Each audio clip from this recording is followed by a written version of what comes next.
¿Qué hay en la nevera de una casa comunitaria chilena? Y esto tiene pinta de ser mermelada casera hecha por ti. Sí, de mora. ¿De moras? De la zona central son estas moritas. Una amiga las recolectó y me las trajo para que hiciéramos ¿Pero mermeladita. cómo huele esto? ¡Qué barbaridad! Una pregunta. ¿Tus compañeros de casa pueden llegar aquí y comerse tu mermelada? Pero si de eso se trata. ¿Esto qué es? Estos son los típicos ají verdes que se dan aquí en Chile, sobre todo en la zona central y sur. Daniela, ¿y si yo le doy un mordisco a este chile encurtido, qué pasa? Hay dos opciones, claramente. Que te guste y que salgas corriendo. Que me den a probar un ají que ya es picante de por sí y encima encurtido, es decir, ácido y avinagrado, miedo me da.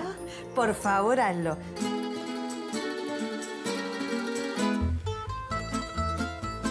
Dime, ¿fue tan terrible?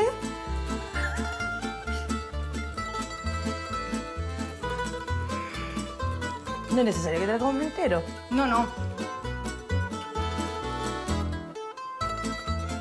Pues ya está. Saladísimo, ácido, avinagrado y picante. ¿Puede tener algo más? Mucho cariño.